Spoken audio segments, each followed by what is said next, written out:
শ্ৰদ্ধাৰ শিক্ষাগুৰুসকল, আজি ষষ্ঠ শ্ৰেণীৰ বিজ্ঞান পাঠ্যপুথিত থকা পাঠসমূহৰ পাঠ পৰিকল্পনা কেনেদৰে সহজ উপায়েৰে কৰিব সেয়া দেখুৱাবলৈ চেষ্টা কৰিম।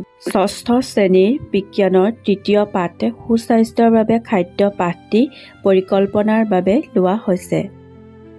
সহজ উপায়েৰে বনাবলৈ হ'লে আমি কেইটামান দিশৰ ওপৰত গুৰুত্ব দিব লাগিব। সেয়া হ'ল বিজ্ঞানৰ পৰা সাধাৰণতে ছাত্ৰ ছাত্ৰীসকলে কি শিকিব সেয়া আপোনালোকে বনাবলগীয়া বহীখনৰ প্ৰথমতেই লিখি ল'ব। তেতিয়া বাৰে বাৰে প্ৰত্যেকটো পাঠৰ আগত সেয়া নিলিখিলেও হ'ব। পাঠ পৰিকল্পনা কৰোঁতে সদায় তিনিটা কথাৰ ওপৰত গুৰুত্ব দিব লাগিব। সেয়া হ'ল ছাত্ৰ ছাত্ৰীসকলে সেই পাঠটোৰ পৰা কি শিকিব, কেনেকৈ শিকিব আৰু কেতিয়া শিকিব। এনেদৰে আপোনালোকে বিজ্ঞান বিষয়টোৰ সাধাৰণ উদ্দেশ্যসমূহ লিখি ল'ব। সাধাৰণ উদ্দেশ্যসমূহ লিখাৰ পাছতেই পাঠ পৰিকল্পনালৈ আগবাঢ়িব পাৰিব। পাঠ পৰিকল্পনা এটা কৰোঁতে প্ৰথমতে পাঠৰ চিনাক্তকৰণ তথ্যসমূহ লিখি ল'ব। চিনাক্তকৰণ তথ্যসমূহ লিখাৰ পাছতে সেই পাঠৰ পৰা বিশেষ উদ্দেশ্যসমূহ অৰ্থাৎ জ্ঞান, বুজন, প্ৰয়োগ আৰু কৌশলৰ পৰা ছাত্ৰ ছাত্ৰীসকলে কি কি শিকিব সেয়া লিখিব লাগিব। বিশেষ উদ্দেশ্যসমূহ লিখাৰ পাছত শিক্ষণ সঁজুলিৰ কথা লিখিব লাগিব।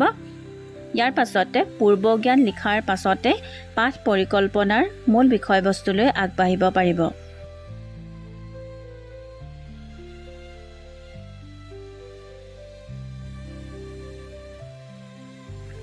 পাঠ পৰিকল্পনাটো লিখোঁতে ইয়াত থাকিব শিক্ষণীয় বিষয়সমূহ, লগতে শিক্ষণ পদ্ধতি, কেনেকুৱা ধৰণে শিক্ষক বা শিক্ষয়িত্ৰীগৰাকীয়ে ছাত্ৰ ছাত্ৰীসকলক সেই পাঠটোৰ শিক্ষণীয় বিষয়সমূহ শিকাব।